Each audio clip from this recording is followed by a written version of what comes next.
Welcome to the channel, guys. My name is Barry. You're watching Huang Bros, and I'm so excited to change these brakes. If you heard the noise that was coming out of this Lexus IS200T, it means it is time to change the brakes, the brake pads specifically. And I'm gonna show you how now. All right, to begin this brake job, we have to loosen the lug nuts. You're gonna need your wheel lock, and you're gonna need your tire iron. You'll be found in your trunk, and you need to have the safety on jacks. But before we do that, we gotta loosen everything. Otherwise, this will be spinning freely if it's up in the air. Insert lefty loosey.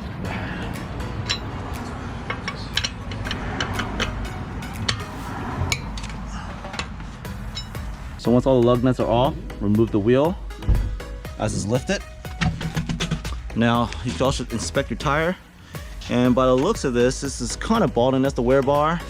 But at the same time, if you see something like this on the outer sidewall, that means it needs to be replaced, because this right here is dangerous. One more pothole, something, it can crack this and rip it and pop, there goes the tire.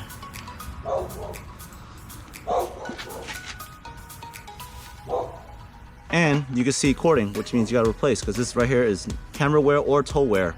Most likely toe wear. As you can see, the brake pad, it's almost done. So that's how you can tell. I'll have a better view once I remove it. So the first step will be to remove the cotter pin, and then, or the cotter pin, and then we remove the retention pin. Pliers.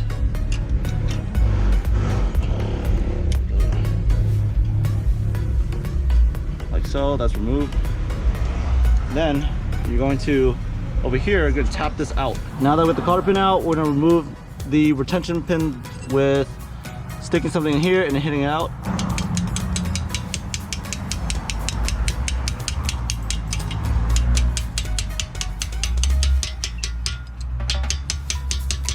And at this point, you could ideally grab pliers and just, nope, that was a fail. Just keep hitting it out.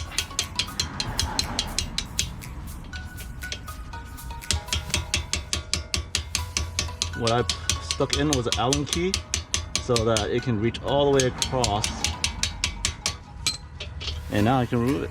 Now, if you just saw, it's got ejected. Now we can just pull. So it's what you want to do next. Use your hands, fingers, and pull on the brake pad against the brake piston. That way you create space. This is also recommended when the car is cold. I'm gonna use a pair of pliers or vice grips or something and pull out from the tip or from the center.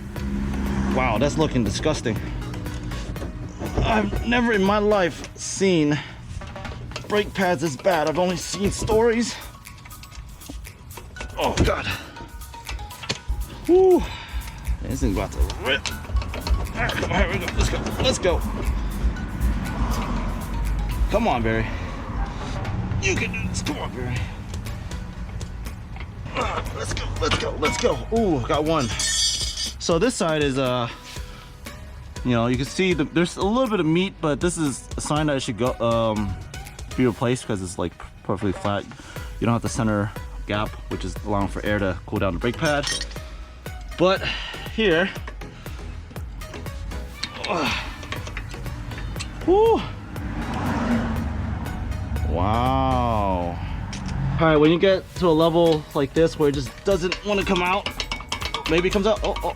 Okay, bam.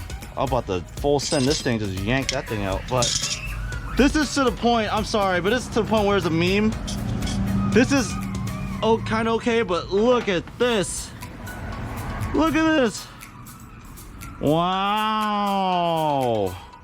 So change your brakes when you see this, not when it gets to this. That's why you hear crazy screeching. This may potentially, okay, if you see these surface marks on metal, this is metal on metal. So I'm assuming the back of the rotor is possibly scratched up. Possibly scratched up. But anyways, if you can see over here, we have brake caliper pistons. So this is 4 pots, so it's 1, 2, 3, 4 pistons. Put your fingers in, feel for it, and you're gonna push it back in to create space for the brake pad to go in. Probably easier if you do one side at a time. I did this side first, so now I'm gonna open up and put in some Project Mule brake pads. I got a knife, so I'm just gonna use a. Oh, look at that. The car fixes itself. Okay, if I was to put it into perspective, this is when you should change. This is too late. This with the gap in the middle means you're still, that allows air to go through. It's an air channel so that air can cool down the brake pads. That way you don't get brake fade. If you notice, this is to the point where, to the very bottom, that means you should change it out. If you don't see this line, that means you change it out. It's essentially what I'm trying to say. But it's okay. Now, at this point, we're gonna put some brake grease. That way we can get brake squeal, anti-squeal, apply here and put it put it back. Brake pads, brake shims, position it in place as so, and here, and we just apply brake grease. You don't really need a lot. It's just enough. You just need enough. That might be too much, but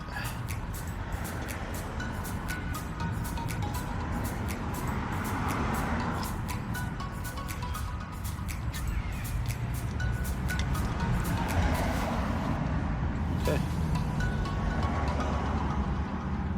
Go ahead and put it, slide it back inside.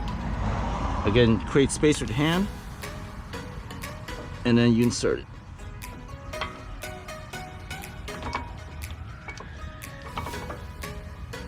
One is in. Now we're gonna create space in the other. So the reason why you want to do one first and then squeeze the other is because the pistons will move because it's controlled by fluid. So this is already flat. I'm just gonna insert it and use it as a method of bringing the calipers back. Oh, man. Halfway in, and it's creating leverage. Okay. Once you push the other side through, put some anti-squeal. Anti-squeal.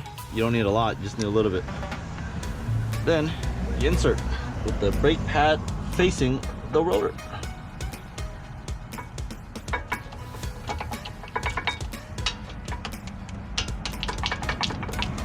Ah, come on, you better fit in there. There we go. Now it's in. Next part, put the brake pad retention piece here, and then we're going to this way with this part at the end. Pull, send it through, and tap it in. Check, and it's good. Check everything, make sure it doesn't move. Brackets in, pins in. Now I'm gonna put the cotter pin back in.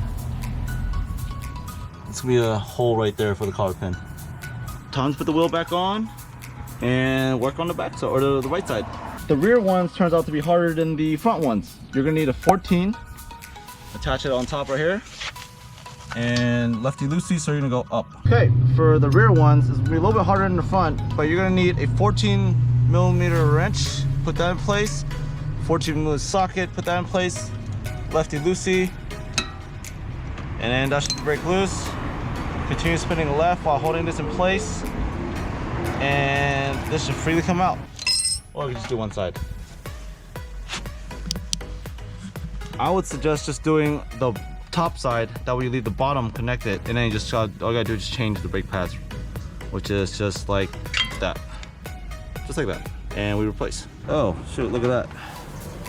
A lot of pad life. So turns out there's a lot of pad life left, so we're just gonna reuse these.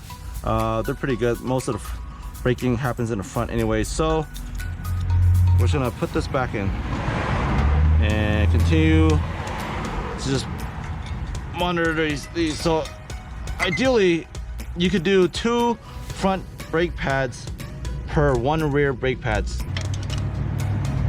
Okay, and just like that, we're gonna put this back in. Or this is already back in, but we're gonna put the wheel back on. This next part is we have to bed the brake pads in, as in we have to make the surface of the brake pad and the rotor smooth. So to do that, you have to accelerate to 60 and then slam on the brakes all the way down to 20 or 15. And accelerate, brake. It's hard braking because we're causing a lot of heat. That way we can melt and fuse all the metal shavings and all the brake dust. Okay, is there a cop here? Nope. Oh shoot. I'm gonna full center it again. The other way though. All right, stand by. Probably not supposed to do this, but who cares? Breaking the law. Here we go. And go. Woo-hoo-hoo-hoo! And stop. Okay. It's alright, these front tires are getting replaced anyways. And brake check. Okay, so you're supposed to do that total of 3 to 5 times, more so 5 times. And once that is complete, then your brake pads will not squeal anymore. If you guys were able to hear, there was no brake pad squeal, so that's exactly what we want.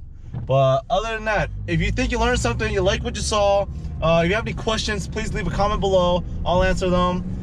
Please like the video, comment, subscribe, and help the channel grow. And hey, see you next video. Peace.